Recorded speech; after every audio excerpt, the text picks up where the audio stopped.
सभी साथियों को नमस्कार। स्वागत है अध्यापकों आपका श्री राम के ऑनलाइन प्लेटफॉर्म पर। साथियों, मनोविज्ञान में जो आज क्लास में अध्ययन करने जा रहे हैं वो बिंदु है आपके बाल विकास, और बाल विकास के अंतर्गत जो आज पढ़ेंगे बाल विकास की विभिन्न अवस्थाएं। इससे पूर्व बाल विकास के विभिन्न सिद्धांत पढ़ चुके थे, और सिद्धांतों में जो मैंने लास्ट वाले समय में जो बताए थे कि लास्ट वाले जो सिद्धांत थे वो ज़्यादा इम्पोर्टेंट थे, जिसमें सबसे ज़्यादा इम्पोर्टेंट तो ये था कि विकास जो परिणाम होता है वो किसका है, वंशानुक्रम और वातावरण के गुणनफल का होता है। एक इससे वर्तुलाकार का सिद्धांत, दूसरा एक निश्चित दिशा का सिद्धांत। ये दो तीन जो सिद्धांत हैं वो सबसे ज़्यादा इम्पोर्टेंट है। इनसे प्रश्न प्राय बनते हैं, उनको एक बार जरूर देख लेना। और आज उसी के क्रम में अगली कड़ी जोड़ते हैं बाल विकास की विभिन्न अवस्थाएं। और अवस्थाएं जो हैं, जो मनुष्य गर्भ धारण करता है वहां से लेकर मृत्यु तक मनोवैज्ञानिकों ने, शिक्षा शास्त्रियों ने कई अवस्थाएं बताने का प्रयास किया। उसके उस विशेषता या वो अवस्था का विशेष गुणधर्म है, उनको हाईलाइट करते हुए कोई जो है जिस दिशा में ले जाना चाहता है उस दिशा के अनुसार अवस्थाएं बताता है। आइए देखते हैं दोस्तों कि बाल विकास की विभिन्न अवस्थाएं कौन कौन सी हैं। बाल विकास की विभिन्न अवस्थाएं सामान्य मनोवैज्ञानिकों के अनुसार बताना चाहूँगा। फिर अलग अलग विद्वान ने अलग अलग अवस्थाएं बताई हैं जो कि कुछ गुण विशेषताओं के आधार पर हैं। सामान्य मनोवैज्ञानिक जो भी हैं वो चार अवस्थाएं स्वीकार करते हैं। आप भी ट्रेनिंग के दौरान जो है चार अवस्थाओं के बारे में ज़्यादा जाने थे। वो चार अवस्थाएं कौन कौन सी हैं? पहला है शैशवावस्था। जो ये अवस्था है, शैशवावस्था का जो समय लिखा गया कौन सा है? 0 से 6 वर्ष। दूसरी अवस्था कौन सी है? बाल्यावस्था, जिसका समय क्या है? 7 से कह दो 12 वर्ष। इसके बाद जो है तीसरी अवस्था कौन सी है? किशोरावस्था। किशोरावस्था का समय क्या है? जो है 13 से 18 वर्ष। 13 जिसे हम अंग्रेजी में 13 बोलते हैं, और 18 जो कि 18 बोलते हैं। लास्ट में दोनों के अंत में टीन शब्द जुड़ा हुआ है, इसलिए किशोरावस्था को टीन एज भी कहते हैं। और इस तरह के शिशु को या बालक को टीन एजर कहा जाता है। आगे और इससे विस्तार से चर्चा करेंगे। चौथी अवस्था है प्रौढ़ावस्था। अब प्रौढ़ावस्था का जो समय होता है वो 18 वर्ष के बाद। मृत्यु तक की जो अवस्थाएं चलती है वो कौन सी कहलाएगी? 18 वर्ष प्रौढ़ावस्था। अब एक और बात कि यहाँ पर जो अवस्थाएं लिखी गई हैं वो अवस्थाएं कितनी हैं? 4।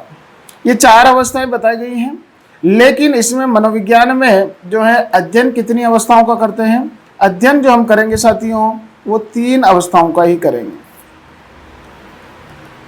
ये 3 अवस्थाएं आपके अध्ययन में और आपके इसकी विकास की गुणधर्म विशेषताओं पर आधारित है। ये चौथी जो विशेषता है वो आपके कोर्स में अध्ययन के लिए नहीं है। मनोविज्ञान में हालांकि पढ़ते हैं, लेकिन शिक्षा मनोविज्ञान में बाल विकास में हम इसका अध्ययन नहीं करेंगे। तो दोस्तों यह अवस्थाएं 4 बताई गई हैं, लेकिन अध्ययन की अवस्थाएं कितनी होगी?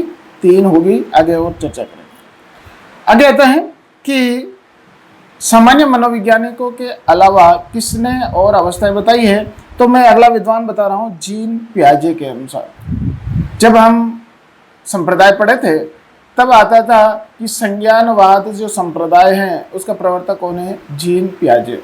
अब जीन पियाजे ने भी जो है जो संज्ञान या विकास बढ़ता जाता है जन्म के पश्चात बालक की बढ़ती हुई अवस्थाओं के आधार पर उसने भी जो है बाल विकास की अवस्थाएं बताई।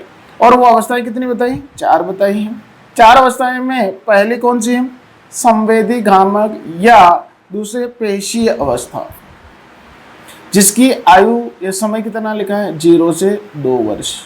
अब इसके अंतर्गत जो विकास के जो आयाम है वो गुणधर्म है वो अलग होंगे। दूसरी अवस्था क्या बताई उन्होंने? पूर्व संक्रिया अवस्था। पूर्व संक्रिया अवस्था, इसकी जो है चारों का विस्तार से वर्णन आगे करेंगे साथियों, लेकिन केवल अभी मैं क्रम बता रहा हूँ अवस्थाओं में।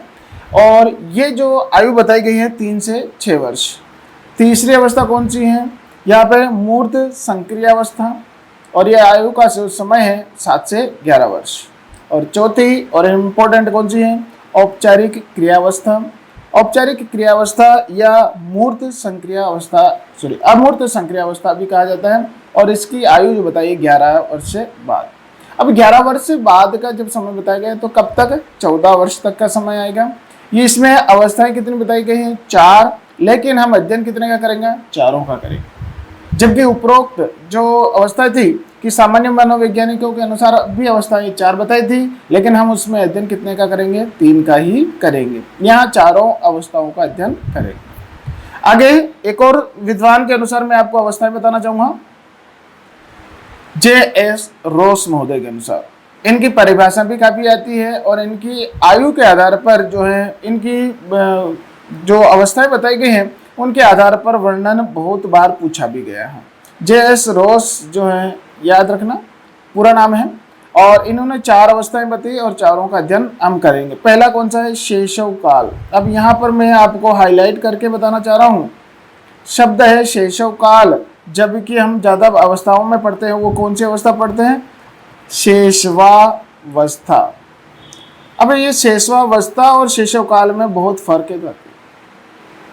अवस्था शैशवावस्था ये 0 से 6 वर्ष है, जबकि शैशव काल शब्द प्रयोग में लाया गया और ये शैशव काल जो है वो कितने वर्ष के लिए, जी 1 से 3 वर्ष के लिए ही प्रयोग में लाया गया है। ठीक है, तो शैशवावस्था बड़ा स्वरूप है और शैशव काल उसका छोटा स्वरूप है। आगे चलते हैं, दूसरी अवस्था कौन सा है, आरंभिक बाल्यकाल या पूर्व बाल्यावस्था। मेन जो है ये शब्द प्रयोग में ज्यादा लाया जाता है, पूर्व बाल्यावस्था, और वो कौन सी है, 3 से 6 वर्ष के लिए प्रयोग में लाया गया। इसी प्रकार जो है उत्तर बाल्यावस्था या बाल्यकाल जिसे हम कह रहे हैं 6 से 12 वर्ष तक। इसका मतलब है कि उन्होंने बाल्यावस्था को 2 भागों में बांट दिया, पूर्व बाल्यावस्था और उत्तर बाल्यावस्था। और उसके बाद जो अवस्था आ रही है वो कौन सी, किशोरावस्था। किशोरावस्था 12 से 18 वर्ष, 12 के बाद से 18 वर्ष हो गए। इसका मतलब है कि शैशवावस्था की जगह इन्होंने शैशव काल बताया और बाल्यावस्था को उन्होंने 2 भागों में बांट दिया। क्यों, क्योंकि बाल्यावस्था में ही हर तरह से जो सीखने का जो क्रम बढ़ता है वो विभिन्न विधाओं के आधार पर होता है और उनके गुणधर्म बहुत ज्यादा पारदर्शी होते हैं। दिखाने के लिए उन्होंने 2, वो है कॉलसैनिक का। कॉलसैनिक विद्वान ने जो बड़ी बारीकी से इन अवस्थाओं का वर्गीकरण किया है और कॉलसैनिक ने जो अवस्थाएं कितनी बताई है, 9। अब 9 अवस्थाएं हैं, इसका मतलब है कि उन्होंने किशोरावस्था या प्रौढ़ावस्था के बीच के काल को काफी बारीकी से अलग अलग किया है। तो देखते हैं दोस्तों, पहली अवस्था कौन सी आती है, जो गर्भावस्था से लेकर जन्म नहीं होता है तब तक के लिए एक अवस्था बता दी, और वो कौन सी बताइए दोस्तों, गर्भाधान से जन्म तक का पूर्व जन्म काल या जन्म के पूर्व का काल बताया गया है, एक अवस्था हो गई। दूसरा है जन्म लेता है बालक, शैशव काल। और शैशव काल में जब ये जन्म लेता है तो ये शब्द यहाँ पर भी आया है और एक शैशव काल यहाँ पर भी आया है। तो इन्होंने शैशव काल का पूरा वर्ष दिखाया है, जबकि यहाँ पर शैशव काल का उन्होंने वर्गीकरण किया। तो यहाँ शैशव काल का है जन्म से लेकर 3 या 4 सप्ताह, इसका मतलब है 1 माह तक की ही बात करी है, और जबकि इन्होंने 3 वर्ष तक की बात करी है। इसका मतलब इनके साथ में और काल जुड़ा हुआ है शैशव काल का। दूसरा जोड़ा है आरंभिक शैशव काल, इसका जो समय है 1 माह से लेकर 15 माह तक दिया गया। 15 माह इसका मतलब है कि लगभग 1.5 वर्ष का समय है। इसी प्रकार जो है उत्तर शैशव काल की बात कर रहे हैं तो 15 माह से 30 माह तक की बात करते हैं, जो लगभग 2.5 वर्ष या 2.5 वर्ष के लगभग होता है। इसका मतलब इसके आगे दूसरी अवस्था जुड़ेगी, और यहाँ पर 3 वर्ष जोड़ा है, यहाँ 2.5 वर्ष बताया, सेम टू सेम है, लगभग अवस्था तक पहुंच गए। आगे हम बाल्यकाल में चले तो बाल्यावस्था में रोस महोदय ने 2 अवस्थाएं बताई, इन्होंने जो है 3 अवस्थाएं बता दी, और वो 3 अवस्थाएं कौन सी हैं और बारीकी से बताया। पूर्व बाल्यकाल, पूर्व बाल्यकाल में जब हम बात करें तो यह है 2.5 वर्ष से 5 वर्ष तक, जब वास्तविक रूप से जो बाल्यावस्था शुरू होती है इससे पहले उन्होंने बता दिया पूर्व बाल्यकाल। फिर बीच में आता है मध्य बाल्यकाल। ये मध्य बाल्यकाल जो है वो 5 से 9 वर्ष का है। इसमें जो है गुणधर्म बिल्कुल बाल्यकाल के ही दिखाई देते हैं, बाल्यावस्था के दिखाई देते हैं। किशोरावस्था का कोई भी प्रकार का लक्षण इसमें नहीं होता है और न ही शैशवावस्था का लक्षण जुड़ा होता है। प्योरली जो लक्षण होंगे वो बाल्यावस्था के होंगे, जैसे क्या, समलिंगी समूह बनाना, विषम लिंगी के प्रति नकारात्मक भाव रखना। दूसरा जो है सामाजिक सजगता, परिपक्वता इस समय बढ़ती है। ये जो गुणधर्म हैं जो बाल्यावस्था के आगे बताऊंगा मैं, इसमें लैंगिक अलगाववाद जो जन्म लेता है, ये सारे गुणधर्म इस बाल्यावस्था में बहुत अच्छे ढंग से दिखाए गए। लेकिन अगला जो काल आ रहा है उत्तर बाल्यकाल, ये उत्तर बाल्यकाल जो है वो किशोरावस्था से जुड़ जाता है, जिसमें कुछ लक्षण या कुछ आंशिक लक्षण किशोरावस्था के दिखाई देने हैं, और वो समय है 9 वर्ष से 12 वर्ष तक का समय आएगा। आगे चले, किशोरावस्था प्योरली जो इसमें बताई है वो कितने हैं, 12 वर्ष से 15 वर्ष तक। अब इसका मतलब है कि किशोरावस्था में ये काल जो है इसमें कहा जाएगा वय संधि काल। वय संधि काल जो होता है या वय संधि युग, ये कहा गया है कौन सा, 12 से 15 वर्ष, और यहाँ पर नाम दिया है कौन सा, किशोरावस्था। इसमें बाल्यावस्था का समाप्ति और किशोरावस्था का प्रारंभिक समय आ जाता है। इसी प्रकार जो है लास्ट वाली जो अवस्था बताई है उत्तर किशोरावस्था, जो कि पूर्णतः किशोरावस्था और प्रौढ़ बनने की अवस्था है, और वो कौन सी है, 15 वर्ष से 21 वर्ष तक का है। और 15 से 21 वर्ष जो कि 18 हम मानते हैं 18 वर्ष तक के लिए, और इन्होंने 21 वर्ष से जोड़ दिया गया। वो इसलिए जोड़ा है साथियों क्योंकि भारतीय परिवेश, वातावरण और क्षेत्र के अनुसार ये जो है बढ़ने का क्रम 21 वर्ष तक जारी रहता है। जो लड़की है, बालिका है, उसका पूर्ण विकास 18 वर्ष तक माना गया है, और भारतीय दृष्टिकोण में जो है बालक का विकास, लड़के का विकास उसके कुछ समय तक और होता रहता है, तो 21 वर्ष जोड़ दिया गया। तो कोलसेनिक ने अवस्थाएं कितनी बताई हैं, 9। कितने का अध्ययन हम करते हैं, इसमें जो अध्ययन है वो 9 पूरी की पूरी अवस्थाओं का अध्ययन करेंगे। क्यों, क्योंकि गर्भावस्था में भी हम अध्ययन करेंगे, और उसके बाद जो है किशोरावस्था तक भी अध्ययन करेंगे। प्रौढ़ावस्था का अध्ययन अपने इस बाल विकास के अंतर्गत नहीं आएगा। तो बाल विकास के अनुसार जो है अवस्थाएं 4 प्रकार से मैंने आपको बताई थी। पहले जो है सामान्य मनोवैज्ञानिकों के अनुसार उनकी अवस्थाएं कितनी थी, 4। दूसरी मैंने बताई थी जीन पियाजे के अनुसार, उन्होंने भी अवस्थाएं कितनी बताई हैं, 4। और उसके बाद जो है रोस महोदय ने भी कितनी बताई हैं, 4। और कोलसेनिक ने कितनी बताई है दोस्तों, 9 अवस्थाएं बताई हैं। केवल सामान्य रूप से आप उनको जानकारी रख लीजिएगा, रटने की कोई आवश्यकता नहीं है, लेकिन आपके दिमाग में फ्रेम ये फिट हो जाए कि ये शब्द अगर आता है कि उत्तर किशोरावस्था, तो पहचान आ जाना चाहिए किसके ने दिया है, कोलसेनिक ने दिया। या पूर्व जन्म काल किसने दिया है, कोलसेनिक ने दिया है। शैशव काल शब्द किसने दिया है, रोस ने दिया है। इस तरह के जो है दिमाग में हम उसका जो है जिक्र कर रहे हैं। अगला जो बिंदु आता है दोस्तों, महत्वपूर्ण पड़ाव है, और वो है बाल विकास की महत्वपूर्ण अवस्था, शैशवा अवस्था। हम 3 अवस्थाओं का पूर्णतः जिक्र करेंगे, और इसको अंग्रेजी में क्या बोलते हैं दोस्तों, इन्फेंसी। शैशवावस्था को पढ़ने, कोई भी अवस्था में पढ़ेंगे, जैसे शैशवावस्था, बाल्य और किशोरा, तीनों अवस्थाओं का अध्ययन करेंगे।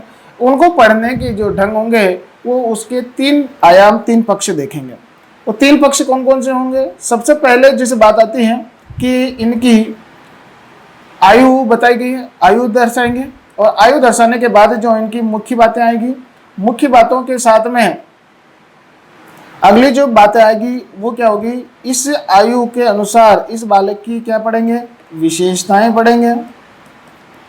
और उसके बाद जो तीसरा बिंदु पढ़ेंगे वो कौन सा होगा, विद्वानों के कथन।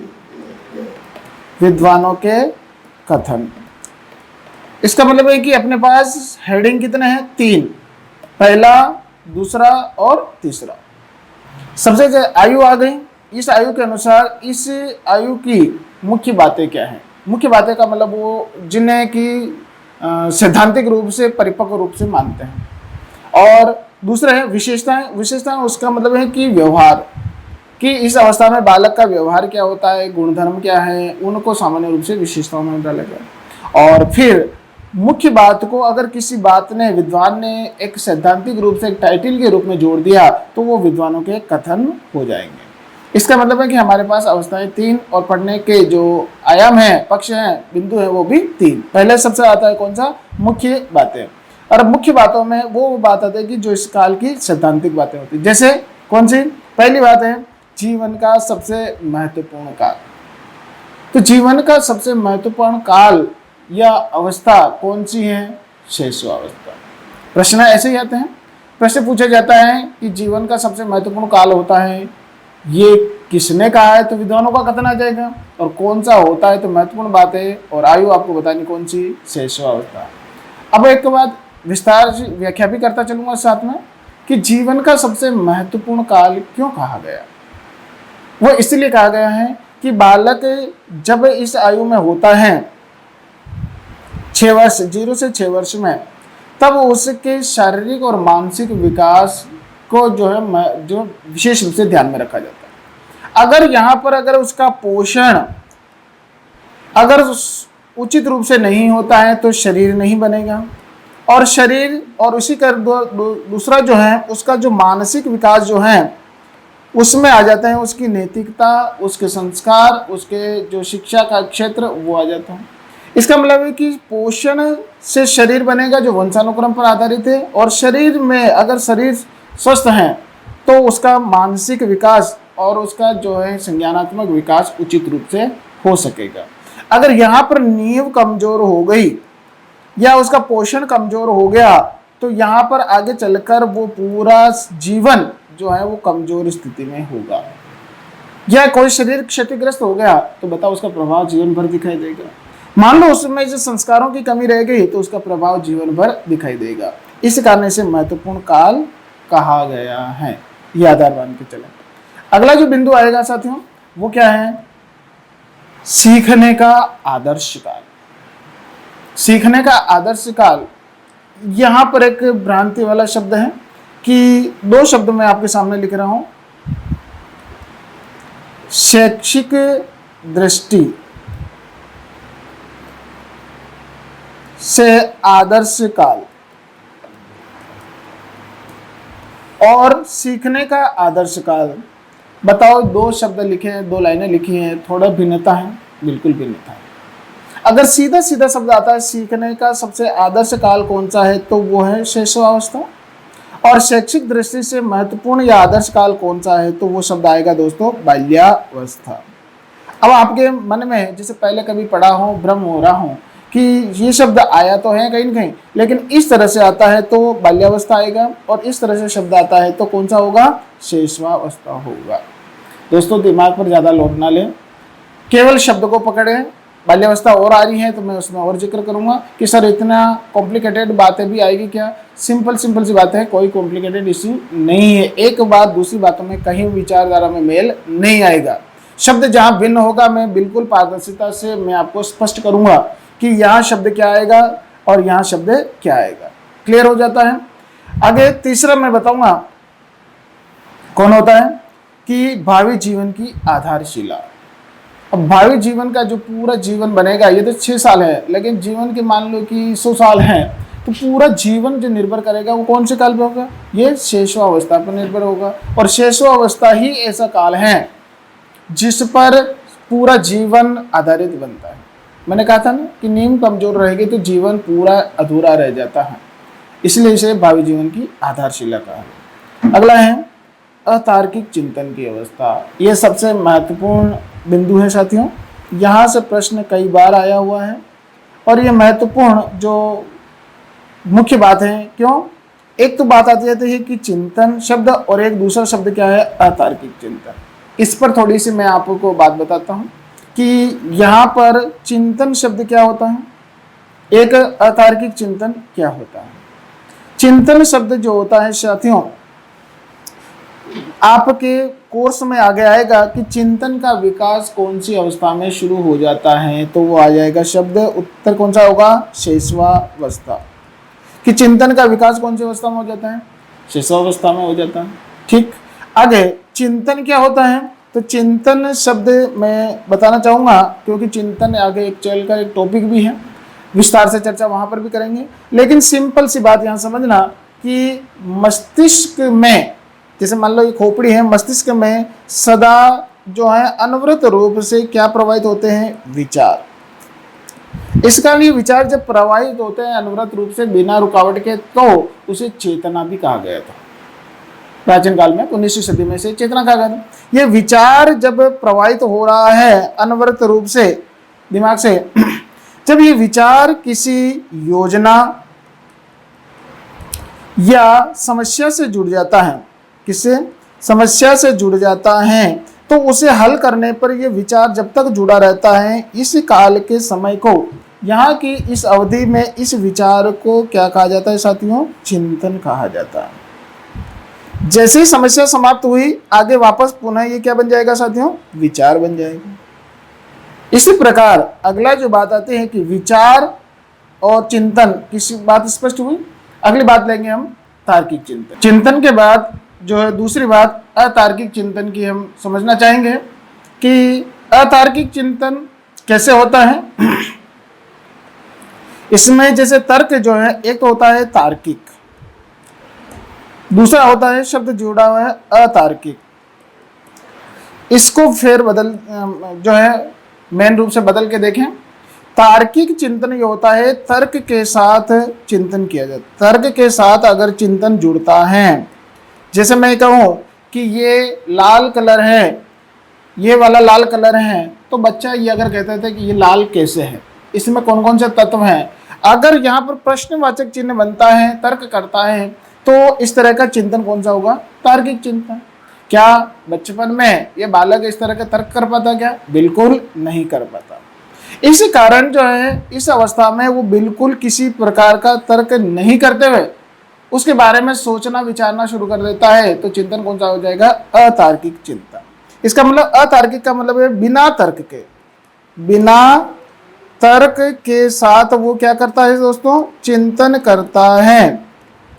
इसका मतलब तर्क नहीं करता है, कोई तर्क नहीं करता है, और हमेशा उस बात को क्या कर लेता है? स्वीकार कर लेता है कि बेटा उधर मत जा, जो है अग्नि है या आग है, जला देगी। उधर बिजली का करंट आता है, उधर मत जा, आपको जला देगा। इसका मतलब है कि वो पंखा है, ये बिजली है, ये पापा है, मम्मी है, ये अमुक वस्तु है, वो तर्क किए बिना एक्सेप्ट कर लेता है कि शायद ये अग्नि है, ये बिजली है। इसका मतलब है कि इसमें बिना तर्क के बात स्वीकार कर लेता है और वो विचार चलता है। जैसे ही रोका जाता है, बताया जाता है, समझाया जाता है, उसको एक्सेप्ट कर लेता है। तो कौन सा चिंतन चलेगा? अतार्किक चिंतन की अवस्था। कौन सी? शेषवा अवस्था। क्लियर? ये सबसे ज्यादा इंपॉर्टेंट था, इसलिए मैंने इस पर आपको समझ लिया। अगला चले, पांचवा जो महत्वपूर्ण बात है, मुख्य बात है, वो कौन सी है? सीखने की आयु। सर्वाधिक सीखना जो है कौन सी अवस्था में होता है? ये होता है शेषावस्था में। सर्वाधिक सीखना ये जो होगा वो कौन सी अवस्था में होगा? शेषावस्था में। जबकि सर्वाधिक क्षेत्र अगर शब्द लूं, विभिन्न क्षेत्र, ये सर्वाधिक फील्ड जो मिल जाता है, आयाम जो मिल जाता है, वो तो आएगा बाल्यावस्था में साथियों, क्योंकि वहां पर मल्टीपल चॉइस मिल जाती है। वहां पर सीखने के बहुत सारे फील्ड आ जाते हैं, विषय आ जाते हैं। खेल है, अपनी कक्षाओं के विभिन्न विषय हैं, विषयों में भी उप प्रकरण है, बहुत सारे विषयों से सीखता है। लेकिन सर्वाधिक सीखना या सीखने की जो आयु है वो कौन सी है साथियों? शेषावस्था। जो अपने शरीर में, अपने मन मस्तिष्क में ज्ञान का स्टोरेज जो कर लेता है या परिपक्व जो ज्यादा बना लेता है अपने ज्ञान का भंडार, वो कौन सा है? शेषावस्था। अगला चले पांचवा बिंदु, छठा बिंदु, वो कौन सा है साथियों? कि इसमें बताया गया है संस्कारों के विकास की आयु। ये बहुत इंपॉर्टेंट है। इंपॉर्टेंट का मतलब है कि ये बात अपन ध्यान में रखते हैं कि व्यवहार की दृष्टि से सबसे ज़्यादा परिवार के लोग संस्कार या किसी भी प्रकार के जो नैतिक मूल्य सिखाने का प्रयास जो है इस आयु में करते हैं, और इस समय मान भी जाता है, क्योंकि आप उसको कुछ भी खाने पीने का लालच देकर अपनी बात मनवा सकते हो। ये हमेशा आप उम्मीद करते हो कि ये बालक मेरी आज्ञा का पालन करे, मैं कहूँ वैसा करे, ये मंदिर में जाए, धोख दे, प्रणाम करे, सब का जो है क्या नाम सम्मान करे। ये सभी संस्कार आप इस समय देना चाहेंगे। भले ही आप उसमें रुचि नहीं रखते, आप कभी मंदिर नहीं जाते हैं, लेकिन उसे इष्ट देवताओं के मंदिर में दर्शन कराने के लिए आप उत्सुक होते हैं। वो दूसरों से जयराम जी की जय अभिवादन कराना आप स्वीकार करते हैं, लेकिन आप कभी नहीं करते हैं। तो इसका मतलब आप उसमें कूट कूट कर क्या देखना चाहते हैं? संस्कार भरना चाहते हैं, और ये संस्कारों के विकास के है, संस्कार उसमें बन सकते हैं। आगे चले साथियों कि कौन सा, कि इसमें जो सातवां जो मुख्य विशेषता बताई गई है, खिलौनों की आयु। बहुत इंपॉर्टेंट है, प्रश्न आया हुआ है। खिलौनों की आयु, इसके में ज़्यादातर जो है खिलौने वो खेलना पसंद करता है। खिलौने का मतलब है कि वो विभिन्न टॉयज जो नया आते हैं उनके साथ अपना समय बिताता है। जबकि इससे मिलता जुलता एक शब्द आता है खेल की आयु। खेल की आयु जब शब्द आता है तो वो कौन से आ जाएगी दोस्तों? बाल्यावस्था। अब यह खेल की आयु और खिलौनों की आयु में अंतर है, आगे भी हम पढ़ेंगे बाल्यावस्था में, तो ये शब्द आएंगे। कौन सा आएगा? खेल की आयु। तो हम उसमें तुलना करेंगे कि खिलौनों की आयु कौन सी थी? शैशवावस्था, और खेल की आयु कौन सी? बाल्यावस्था। विभिन्न प्रकार के खेल इसमें खेलेगा, लेकिन खिलौने सर्वाधिक कौन सी अवस्था में खेलेगा? तो शैशवावस्था में। सामान्य सी बात आ जाती है। अगला आता है शैशवावस्था में। अगला जो पड़ाव आता है मुख्य बिंदु के बाद, वो आता है इस आयु की विशेषताएं। और विशेषताएं का मतलब होता है कि इस समय बालक जब व्यवहार करता है, उन व्यवहार के प्रकार प्रक्रिया को देखकर विशेषताएं बनाई गई हैं। जैसे मान लो कि इस समय मैं कहूँ कि ज़्यादातर वो जो है किस में रुचि लेता है? आश्रित होता है या स्वावलंबी होता है, आत्मनिर्भर होता है? तो आप क्या कहोगे? ज़्यादातर परावलंबी होता है। इसी तरह कि अगर वो बालक है तो वो अंतर्मुखी होता है, बहिर्मुखी होता है, तो आप स्वाभाविक रूप से कह सकते हैं वो बालक अंतर्मुखी होगा। इस समय वो होगा कि दूसरों के मदद करने में मदद लेता है या स्वार्थी होता है, तो आप स्वाभाविक रूप से कहोगे वो स्वार्थी होता है। इस तरह के जो महत्व कुछ बातें हैं वो उनकी विशेषता बताती हैं। अब एक एक विशेषताओं को आपके सामने रखने जा रहा हूँ। पहली विशेषता कौन सी साथियों? कि शारीरिक और मानसिक विकास की गति क्या होती है? तीव्र होती है। बिल्कुल स्पष्ट बात है। सर्वाधिक शारीरिक और मानसिक विकास जो बढ़ता है वो शैशवावस्था में होता है। यहाँ पर मैं वापस वो सिद्धांत आपके सामने लाना चाह रहा हूँ। कौन सा? वर्तुलाकार का सिद्धांत। वर्तुलाकार के सिद्धांत में सबसे पहले मैंने आपको बताया था कौन सी अवस्था थी? शैशवावस्था। शैशवावस्था जो है इसमें शारीरिक और मानसिक विकास की गति क्या होगी? तीव्र होती है। क्लियर? इसका मतलब है कि यहाँ पर सबसे तेज गति से शारीरिक और मानसिक विकास होता है। पुनः यहाँ पर धीमा आ जाएगा बाल्यावस्था में, और पुनः यहाँ पर क्या होगा? तीव्र होगा। कौन सी अवस्था में? किशोरावस्था में। लेकिन किशोरावस्था में भी जितना शैशवावस्था में बढ़ता है उतना किशोरावस्था में नहीं बढ़ता। जितनी लंबाई, जितना शरीर के अंग अवयव बनना इस शैशवावस्था में होते हैं, उतना किशोरावस्था में नहीं होंगे। गति तेज होगी हालांकि, लेकिन उतना नहीं होता। इसलिए शारीरिक विकास की गति सबसे तीव्र कौन सी अवस्था में होती है साथियों? वो होती है शैशवावस्था में। दूसरी विशेषता क्या है? सीखने की प्रक्रिया में तीव्रता। प्रोसेस एक्सेप्ट करना, स्वीकार कर लेना एकदम तीव्र होता है। क्योंकि सर्वाधिक सीखना कौन सी अवस्था में होता है? शैशवावस्था में। तो सर्वाधिक सीखना तब होगा जिस काम को जल्दी जल्दी किया जाएगा। इसका मतलब है कि किसी बात को सिखाया और एकदम स्वीकार कर लिया, मान लिया। तो ये जो सीखने की जो प्रक्रिया है, एक समय में कई बातों को एक साथ सीख जाता है, इसलिए उस प्रोसेस, इस प्रक्रिया में तीव्रता बताई गई। तीसरा क्या है? जिज्ञासा की प्रवृत्ति का जागरण। जिज्ञासा का अर्थ क्या होता है? सामान्य रूप से जानने की इच्छा। अब जानने की जो इच्छा है इसका जागरण हो जाता है, ठीक। और अब तुलनात्मक रूप से अगला जो मैं बात बता रहा हूं, सर्वाधिक जिज्ञासा की प्रवृत्ति जो पाई जाती है वो कौन सी होते हैं? बाल्यावस्था में होती है। सर्वाधिक जिज्ञासा बाल्यावस्था में होती है, लेकिन जिज्ञासा की प्रवृत्ति का जागरण कौन सी अवस्था में हो जाता है? शैशवावस्था में। ये दोनों का भेद आगे आएगा तो मैं बताऊंगा। आगे चलें कि अगली जो विशेषता है चौथी, वो कौन सी? कल्पना शक्ति का जागरण। अब कल्पना शक्ति जागृत हो जाती है कौन सी अवस्था में? शैशवावस्था में। अब लेकिन यहाँ पर प्रश्न आता है, सर्वाधिक कल्पना की आयु कौन सी है? किशोरावस्था। इसका मतलब सर्वाधिक कल्पना किशोरावस्था में करता है, तो उसका जागरण कहाँ होता है? शैशवावस्था में। सर्वाधिक जिज्ञासा कौन सी अवस्था में होती है? बाल्यावस्था में, लेकिन उसका जागरण कहाँ होता है? वो शैशवावस्था में होता है।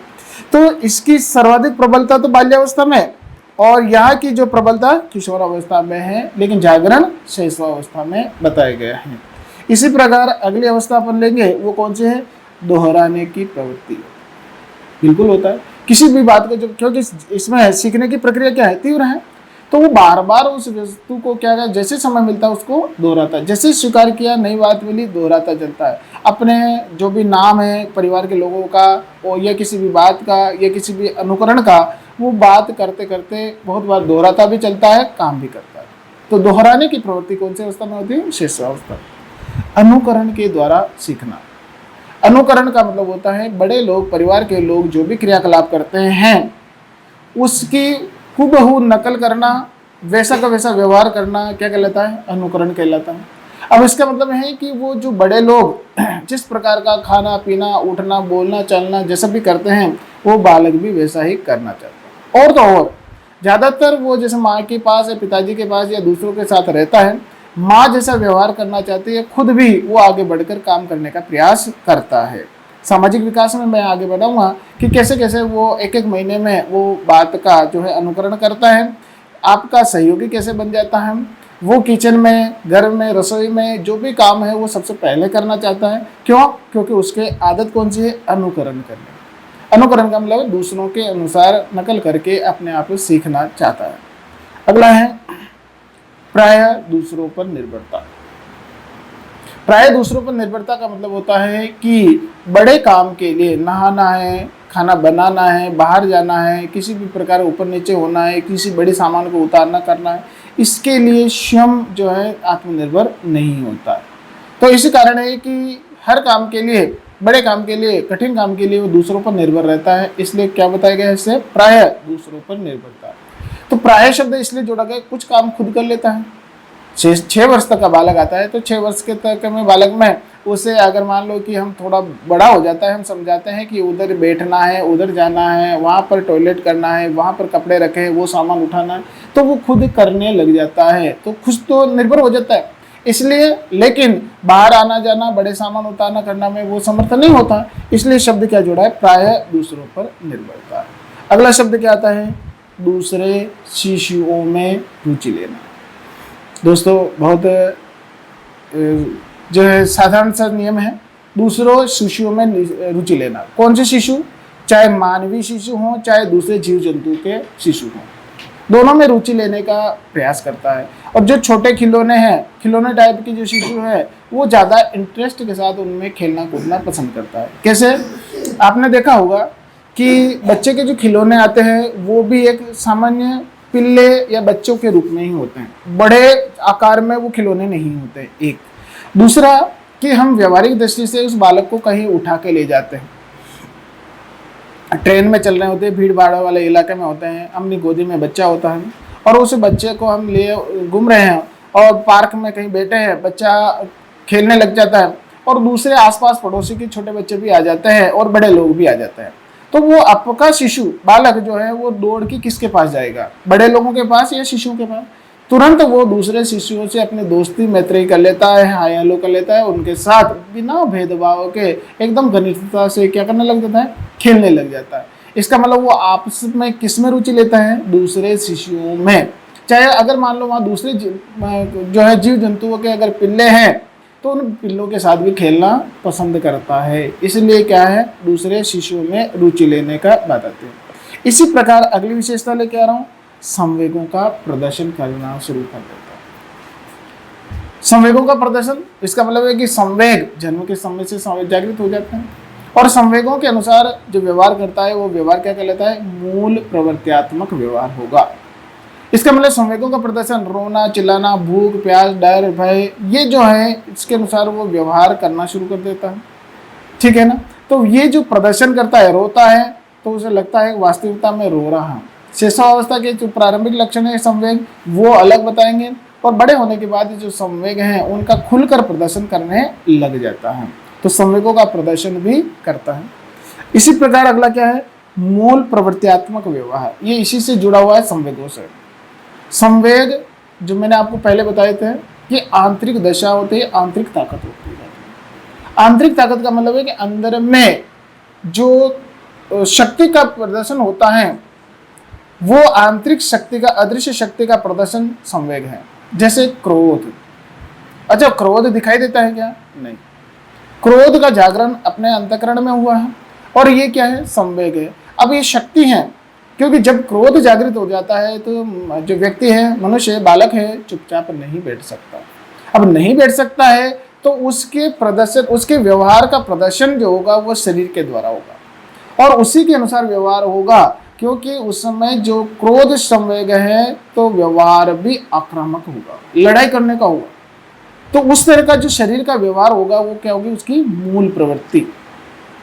अब मूल प्रवृत्ति का जो प्रदर्शन है वो मेन रूप से जो करता है वो किसमें करता है, शेषावस्था। सारा व्यवहार मूल प्रवृत्त्यात्मक होगा, क्योंकि अंदर में संवेग वैसे ही जागृत है।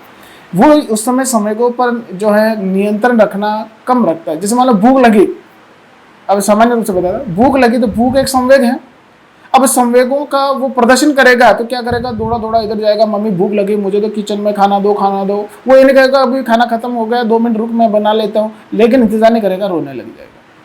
इसका उसे ये नहीं पता है कि इस समय मैं अपनी भूख को भी नहीं रोक पा, मतलब संवेग को नहीं रोक पा रहा हूँ, और इतना धैर्य भी नहीं है कि मैं इंतजार करूं, बात को सुनूं। परिस्थिति क्या है, नहीं है। उसका तुरंत व्यवहार प्रदर्शन क्या हो जाएगा, मूल प्रवृत्ति, रोने लगेगा, पटकाने लगेगा और परेशान करने लगेगा।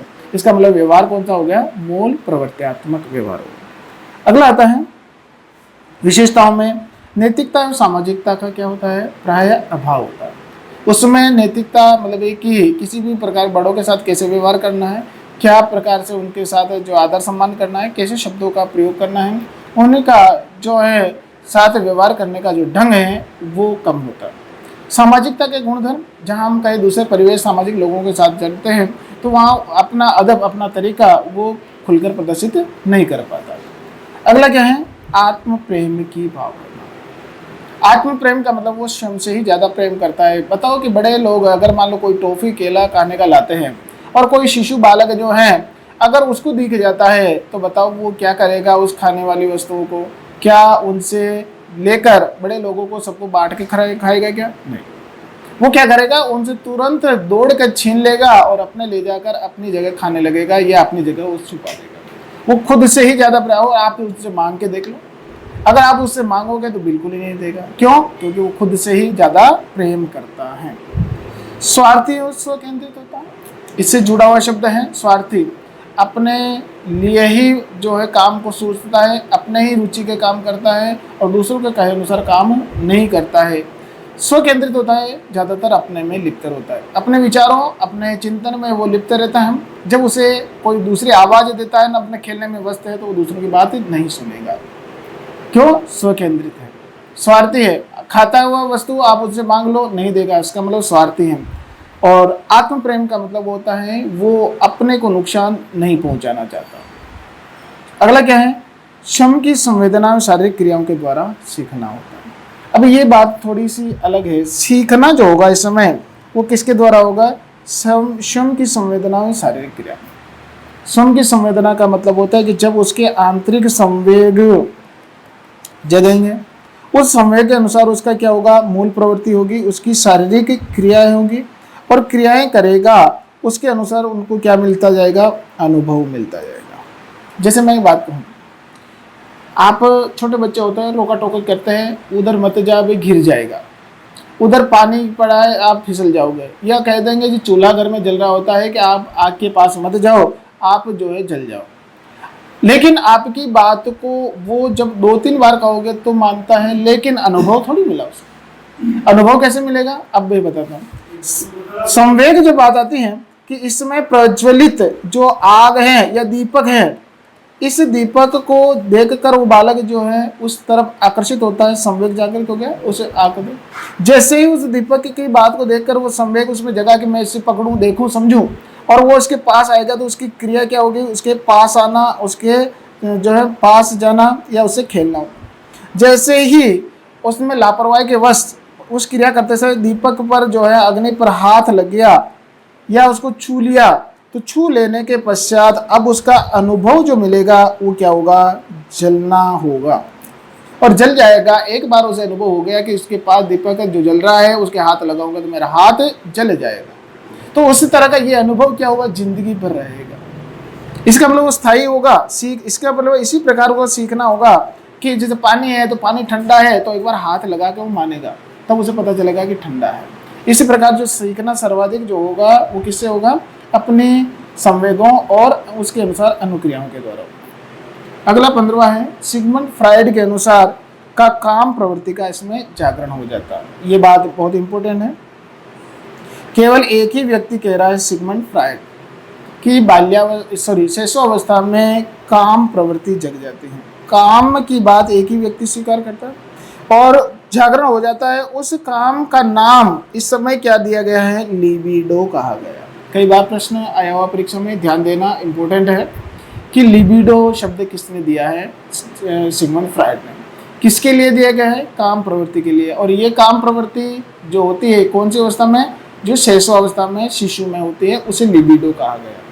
अब ये लिबिडो या काम प्रवृत्ति के कारण ही इसके कुछ शिष्य थे, जैसे युंग, ये शिष्य था, इसके इस काम प्रवृत्ति को लेकर आपस में मतभेद हो गया था।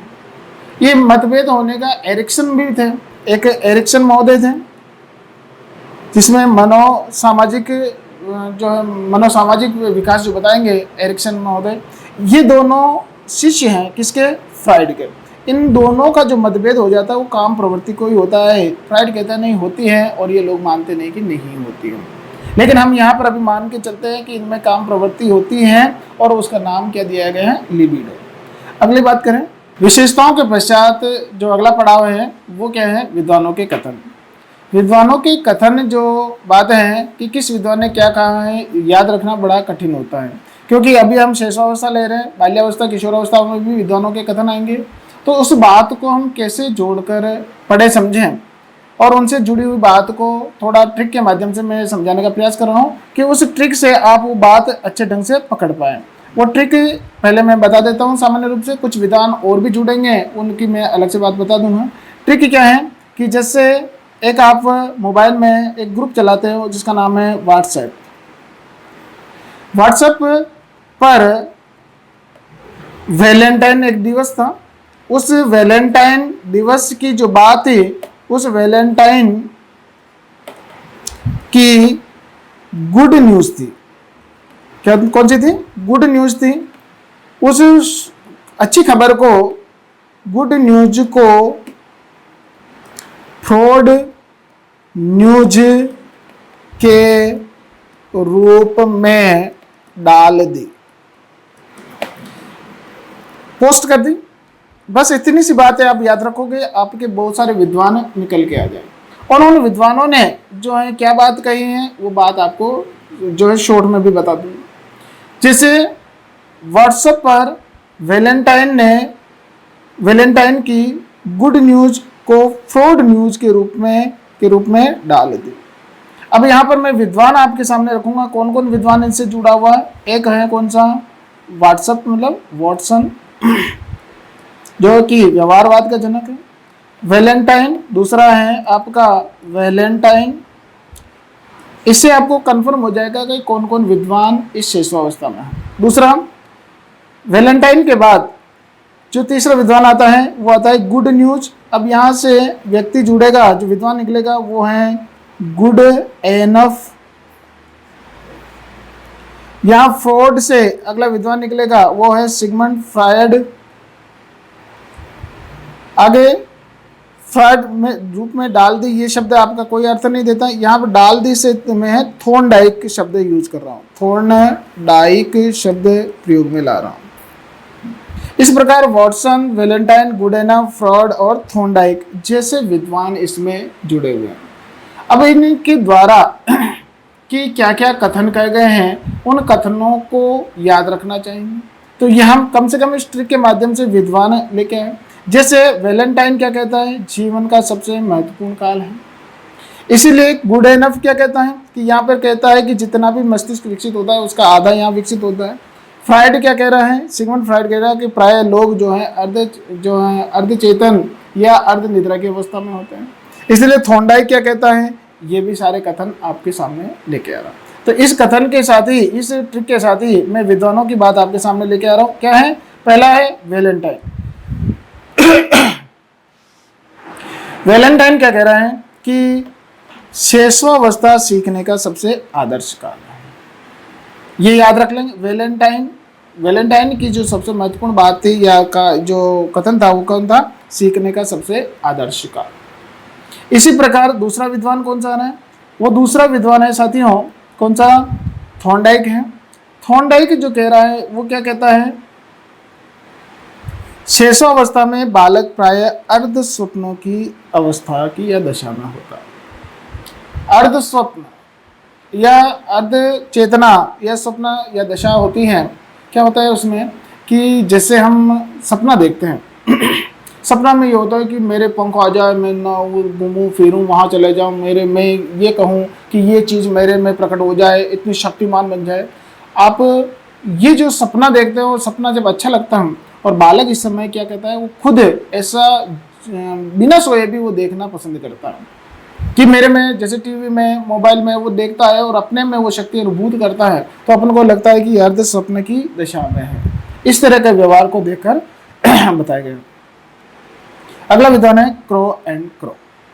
क्रो एंड क्रो जो है इस शेषवावस्था को क्या कहता है दोस्तों, कि इसके बारे में उसने कहा है क्या कि 20वीं सदी बालक की सदी कहा जाता है। 20वीं सदी जो है, क्योंकि व्यवहारवाद है, व्यवहारवाद में ही क्रो एंड क्रो जुड़ा था। और ये क्यों कहा गया बालक की सदी, क्योंकि सभी मनोवैज्ञानिकों का शोध का केंद्र बालक हो गया था, शिशु हो गया था। शिशु के ऊपर ही उन्होंने ज़्यादा अनुसंधान किए हैं। अब सीखने के थॉर्नडाइक हो, जीन पियाजे हो, टर्मन हो, चाहे इससे पहले के विद्वान भी हो, उन सभी ने अपना ध्यान केंद्रित किस पे किया है, बालक पर किया। इसलिए बालक पर करने के कारण ही जो अगली सदी जो कही गई है क्रो एंड क्रो ने, वो 20वीं सदी को बालक की सदी का। सिगमंड फ्राइड जो चेतना की विज्ञान का महत्वपूर्ण पक्षधर है, 19वीं सदी में इसने क्या कहा था कि जीवन के प्रारंभिक वर्षों में बालक अपने भावी जीवन की नींव रख लेता है। भावी जीवन की नींव का मतलब बाल्यावस्था और किशोरावस्था और पूरा जीवन प्रौढ़ावस्था में जो जीवन व्यवहार करता है, उसकी नींव, उसका बेस मॉडल तैयार कहाँ हो जाता है, वो शेषवावस्था में हो जाता है। ये कथन किसने कहा साथियों, ये कथन कह रहा है सिगमंड फ्राइड ने। अगली जो बात आती है कि अगला विद्वान जिसने कहा है कथन, वॉटसन। अब वॉटसन जो कह रहा था जो मैंने पहली बात बताई थी व्यवहार कि शेषावस्था में सीखने की सीमा और तीव्रता क्या होती है, सर्वाधिक होती है। जो सीखने की जो सीमा और तीव्रता है वो सर्वाधिक है जो शेषावस्था में होती है। ये कथन किसने कहा है, वॉटसन ने। जबकि व्यवहारवाद का जनक था, व्यवहार करने के तौर तरीके इसने बताए थे, लेकिन शेषावस्था का कथन याद रखना है कि सीखने की सीमा और तीव्रता किसने अधिक कही है। अगला है गुड एनफ। जो विद्वान है गुड एनफ ने क्या है, मस्तिष्क की विकास के क्रम में बात बताई है। वो ये कहता है मस्तिष्क का सर्वाधिक विकास सबसे शेषावस्था में पहले होता है। इसी कारण जो अपने सीखने का जो सिद्धांत है, अधिक क्या ना बाल विकास का जो सिद्धांत है, सॉरी, उस बाल विकास का सिद्धांत जो है सिर से पैर की ओर का सिद्धांत काम करता है। ऊपर से नीचे की ओर, यहाँ सिर का विकास सबसे पहले होता है और पैर या शरीर के अन्य का विकास बाद में होता है या धीरे धीरे होता है। तो यहाँ पर है कि सिर का विकास पहले होता है। इसी पर उन्होंने कथन क्या कहा कि व्यक्ति का जितना भी मस्तिष्क विकसित होता है उसका आधा मतलब 1/2 50% जो है 3 वर्ष की आयु में हो जाता है। इसका मतलब है कि पूर्ण मस्तिष्क 18 वर्ष में विकसित हुआ मान किया जाए कि पूर्ण मस्तिष्क जो 18 वर्ष में होता है उसका आधा जो है 3 वर्ष में हो जाता है। अब 3 वर्ष कहाँ और 18 वर्ष कहाँ, इसका मतलब है कि 3 वर्ष में ही आधा हो गया। इसका मतलब कितनी गति से बढ़ा होगा, कितनी तेज गति से बढ़ा, इसलिए सबसे पहले विकसित क्या हुआ, सिर हुआ।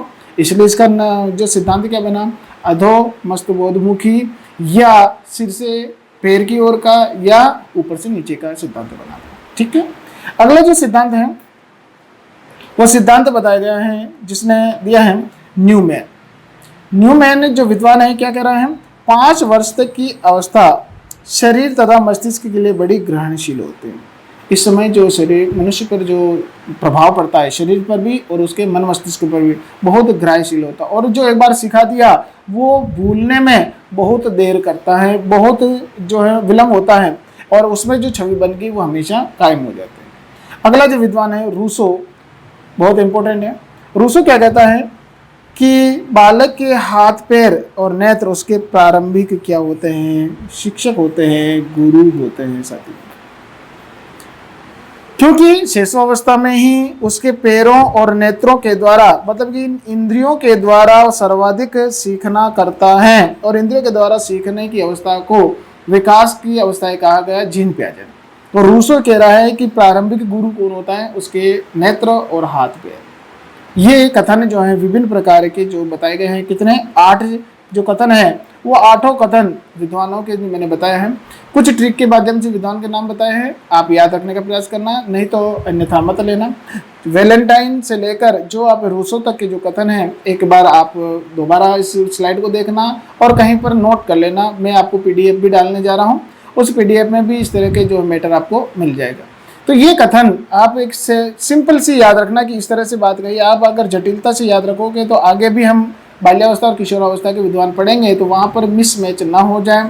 परीक्षा में क्या हो जाता है, थोड़ा सा उतावलापन आ जाता है, आतुर हो जाते हैं, उस समय हम जो है सिलेक्शन करने में, टिक करने में थोड़ी गलती न कर जाए। गंभीरता से पढ़े।